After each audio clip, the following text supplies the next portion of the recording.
Graça e paz, em nosso curso básico de vida cristã, estamos no livro 11, Epístolas Paulinas 3, capítulo 6, 2 Tessalonicenses.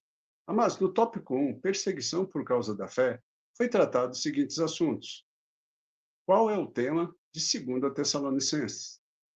Por que Deus permite que a igreja sofra perseguição? E hoje, no tópico 2, o dia do Senhor.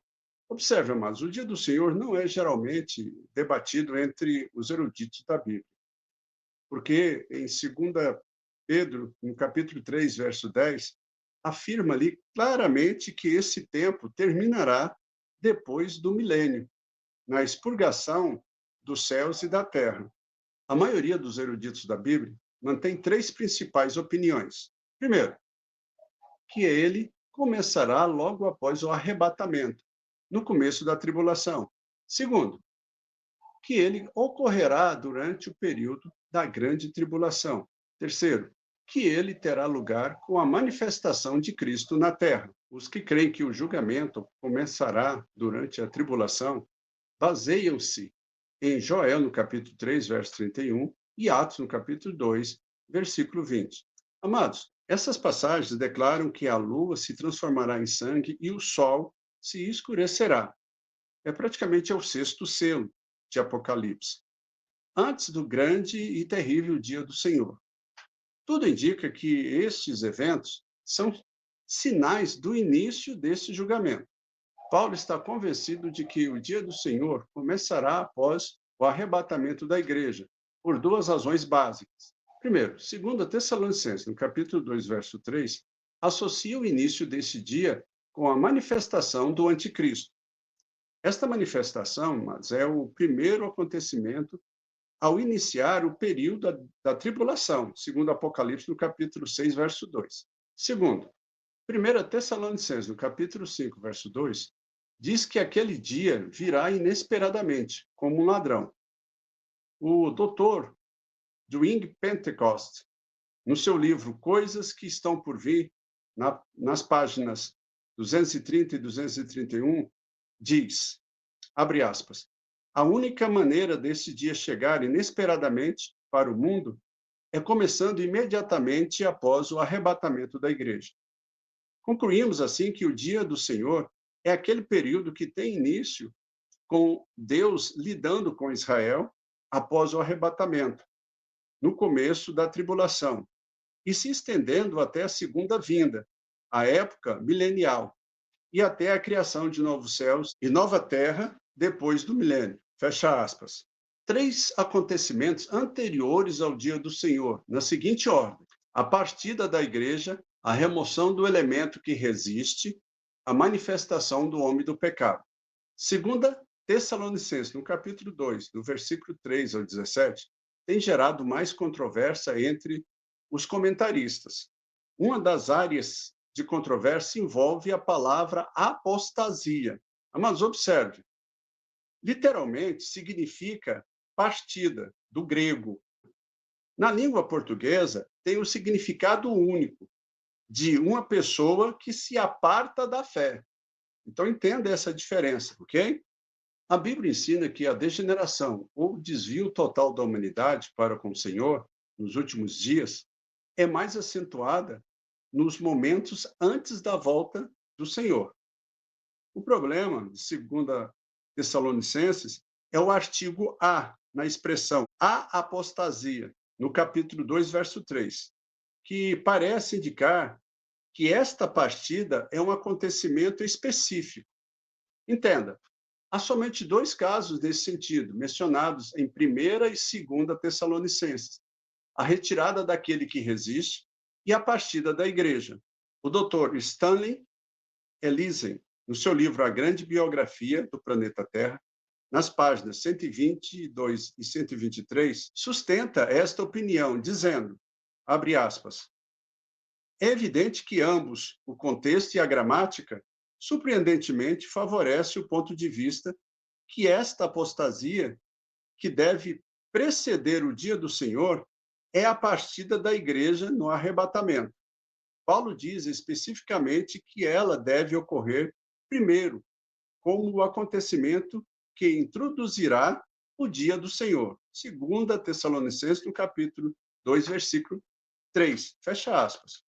O segundo acontecimento, a retirada daquele que resiste.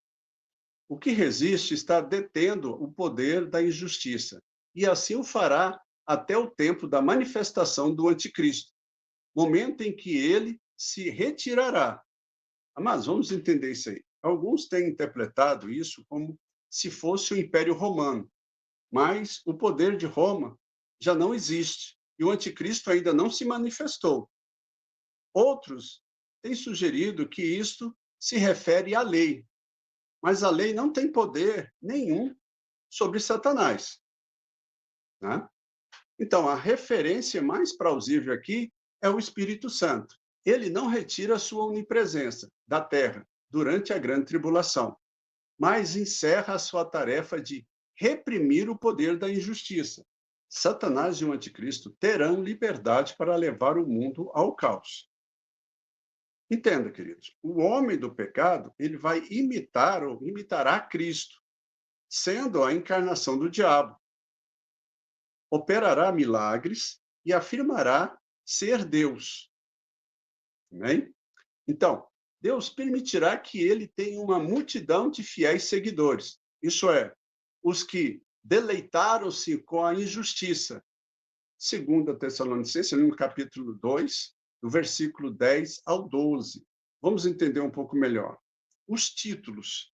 Os títulos dados a este homem servem como descrição adequada de sua natureza. Primeiro, homem da iniquidade. Capítulo 2, verso 3. Ele moverá uma completa oposição à lei de Deus. Segundo, o que se opõe e se levanta contra tudo que se chama Deus. Capítulo 2, verso 4. Ele será um adversário de Deus e de seus planos. Terceiro, filho da perdição. Capítulo 2, verso 3. Ele está destinado à completa destruição. Queridos, ali dos versículos 13 a 16, tendo em vista estes acontecimentos que hão de vir, Paulo exorta os crentes a se firmarem na verdade que receberam.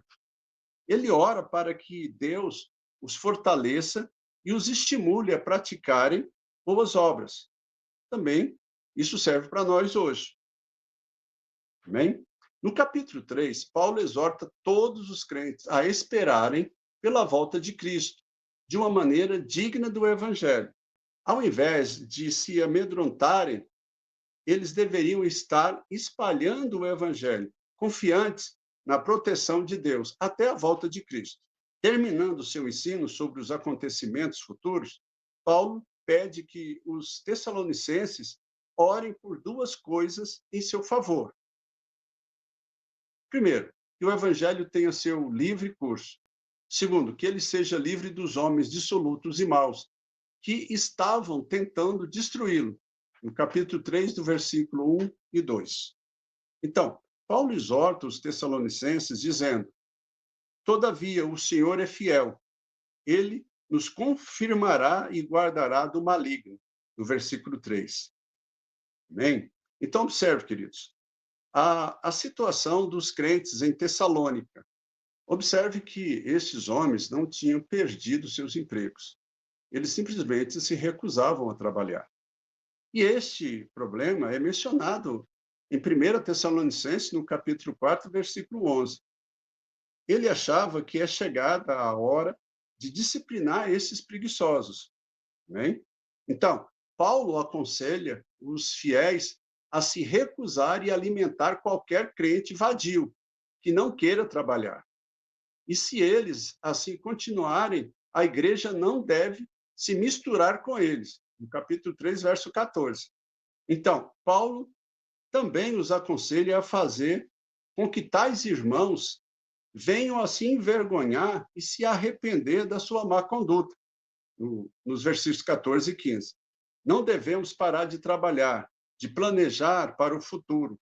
Devemos aumentar nossas atividades, sabendo que estamos vivendo nos últimos dias da graça.